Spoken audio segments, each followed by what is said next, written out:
Bonjour, j'ai choisi de vous parler d'un livre d'Alexis Génie, paru aux éditions Paulsen en janvier 2020. Une biographie de John Muir. J'aurais pu devenir millionnaire, j'ai choisi d'être vagabond. Le métier de Muir, vagabond. Son activité, vagabonder. Sa vocation, le vagabondage. Alexis Génie s'est pris de passion pour cet homme, largement méconnu en France, né en Écosse, ayant vécu aux États-Unis.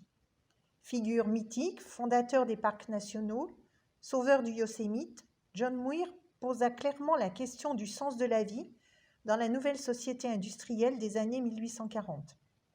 Par son mode de vie, Muir, amoureux des arbres, des rivières et des montagnes américaines, fut émerveillé par la grande sauvagerie, les sublimes paysages de Californie ou des Rocheuses, des paysages datant de la création du monde.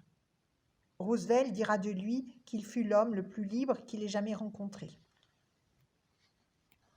C'est dans les livres qu'il commença à voyager dans les années 1840. Ce promeneur solitaire ira ensuite d'émerveillement en émerveillement, un carnet accroché à la ceinture, un crayon dans la poche. Ces carnets feront donc la pâture du livre d'Alexis Génie, notre romancier d'aujourd'hui, botaniste, naturaliste lui aussi, qui voit en John comme un frère. John Muir grandit dans la ferme familiale, sous la férule d'un père sans fantaisie, rigide, qui exige un travail dur et physique pendant de longues journées presque inhumaines. Écoutons Alexis Génie et surtout John Muir aussi nous parler de leur passion de la lecture, de ce temps des livres dérobés aux autres, toujours. Dans ce désert, dans ce qui nous semble, ou alors me semble à moi, un désert désespérant de l'esprit et de la parole, jaillit un désir de livre, un désir de savoir longtemps comprimé. Et Muir pressa son père de lui acheter un manuel d'arithmétique. Les mathématiques n'offensant pas Dieu, au contraire, puisqu'elles rendent compte de sa perfection, la demande lui fut accordée. Entre la fin du repas et le départ pour les travaux d'après-midi, une demi-heure sans doute, Muir lisait. Il se perfectionna en algèbre, géométrie, trigonométrie, puis il fit le tour des voisins, dont certains avaient apporté d'Europe quelques livres. Il trouva des auteurs antiques, de l'histoire religieuse et des romans de Walter Scott, interdits comme tous les romans, qu'il lisait en cachette avec un plaisir intense. Comme il goûtait la poésie de la Bible, il voulut connaître les poètes et il se prit d'une passion pour la grande littérature anglaise, allant jusqu'à baiser les pages où couraient les meilleurs vers en pleurant d'émotion. Dans une ferme au fin fond du Wisconsin, un jeune garçon aimait tant la poésie anglaise qu'il en embrassait les pages qu'il lisait quelques minutes par jour. Mais ça, je le comprends. Je comprends cette intensité. Dans la maison isolée que mes parents avaient fait construire en pleine campagne, moi je lisais furieusement, et par les interstices d'une vie réglée, je voyais la littérature me faire signe. C'est toujours ainsi que la littérature vient aux jeunes gens, comme une terre promise. Les travaux des champs continuaient avec leurs horaires effrayants.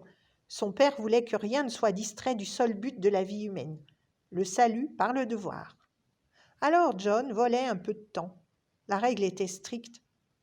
Au lit après le repas et la prière, en hiver à 8 heures. Discrètement, il s'attardait à la cuisine avec une chandelle et un livre. Tout le monde allait se coucher. On l'oubliait un instant, il lisait. Il volait quelques minutes jusqu'à ce que son père redescende et lui ordonne d'aller se coucher. Ce qu'il faisait.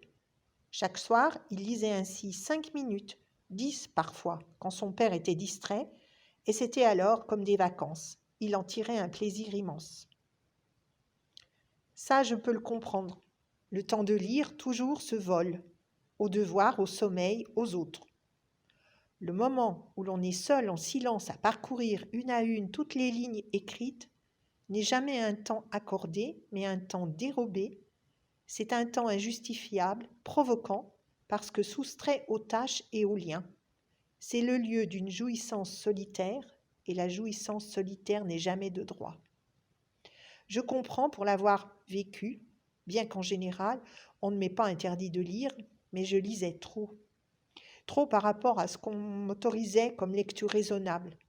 Alors enfant, je lisais la nuit, après que l'on m'ait envoyé me coucher, tremblant que l'on me découvre, je lisais à la langue de poche, sous la couverture, en guettant les grincements de l'escalier. Adulte, je lisais sur mon lieu de travail, entre deux tâches, exploitant des petits moments de rien, pendant que les autres bavardaient devant la machine à café. Je lisais dans le métro, dans le train, dans l'avion. Et père de famille, j'étais heureux de me lever avant mes enfants pour lire encore. « Tu as le temps de lire, toi ?» me demandait-on, un peu soupçonneux. « Je le prends, » répondais-je. « Je ne vois pas comment tu fais. » Je haussais les épaules. Le temps passé à lire est toujours soustrait au temps social. C'est vrai en tout temps, dans la maison de mes parents aux murs couverts de bibliothèques ou dans la maison des Muirs, toutes consacrées aux travaux éreintants de la ferme et qui ne connaissaient que la Bible. Un soir quand même, son père s'énerve. « Il faut que je vienne chaque soir te dire d'aller te coucher ? Je ne tolère aucun écart dans la famille. Tu dois te coucher avec les autres. » John obéit, ferme son livre, prend sa chandelle et se dirige vers sa chambre. « Et puis si tu as envie de lire, lève-toi plus tôt le matin, » conclut son père, de ce ton d'ironie inimitable des parents qui lancent comme une provocation un défi irréalisable à leur progéniture. « Ah, tu vois » sera la réplique suivante, assénée quelques jours après, quand l'enfant aura échoué. Mais il s'agit de John Muir.